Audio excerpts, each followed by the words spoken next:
Blimey, my friends, hold on to your whiskers because the news I've got for you today is absolutely mental.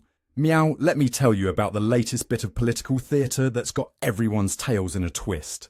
Representative Anna Paulina Luna, a first-term congresswoman from Florida's 13th district, has just introduced H.R. 792, a bill that's about as subtle as a cat in a room full of rocking chairs. This piece of legislation, if you can believe it, directs the Secretary of the Interior to carve our dear President Trump's mug right onto Mount Rushmore. Yeah, you heard that right. She wants to slap the Donald's face up there with Washington, Jefferson, Lincoln and Roosevelt, because apparently 4 great presidents just aren't enough anymore. Now, for those of you who've been living under a rock, or perhaps stuck in a cardboard box, Mount Rushmore is that massive monument in South Dakota with the faces of 4 presidents carved into it. It was built between 1927 and 1941, meant to represent the birth, growth, preservation and development of this great nation.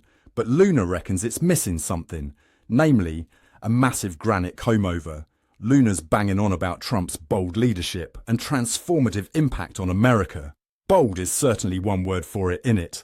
She's rabbiting on about how Mount Rushmore deserves to reflect his towering legacy. Bloody hell, it's like she's taking the mick out of the whole country. But here's the kicker, my friends. Our man Trump, back in 2020, said being added to Rushmore sounds like a good idea. Well, he's never been one for modesty, has he?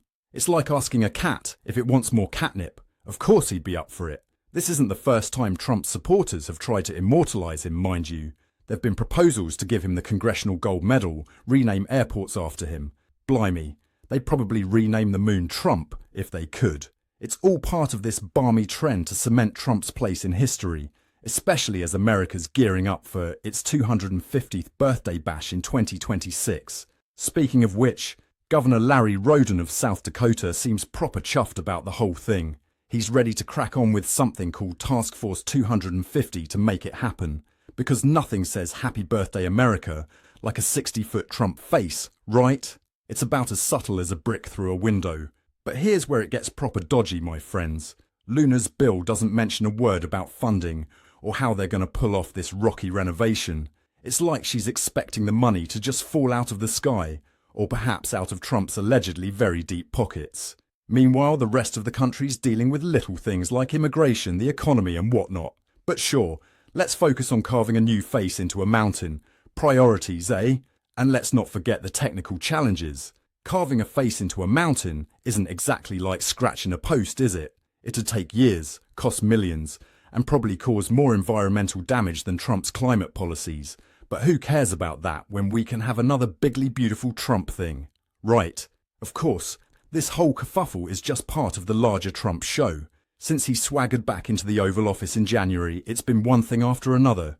Renaming the Gulf of Mexico to the Gulf of America, trying to turn back the clock on Denali to Mount McKinley. It's like he's playing some sort of giant game of Monopoly with the country's landmarks. Not everyone's thrilled about the prospect of waking up to Trump's stony visage every morning, mind you. Protests are erupting faster than you can say "Make America Granite" again. It seems that for every person who wants to see Trump immortalised in stone, there's another who'd rather see him in a less comfortable place. This whole Mount Rushmore malarkey really shows how divided the country is, doesn't it?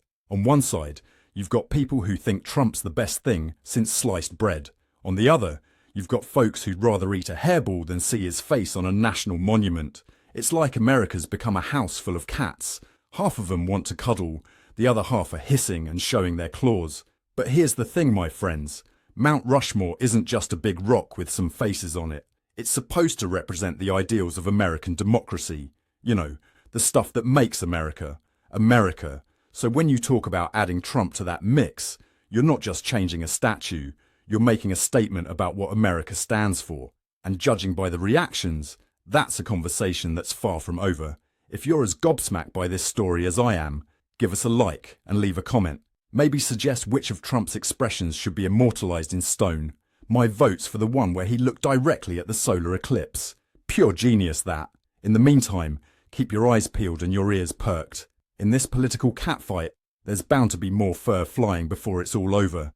Stay with us for ongoing coverage. I'm Ron DeParmesan, and this has been another Newscat special report. Remember, in a world full of sheep, Be a cat. Stay skeptical, stay curious, and always land on your feet.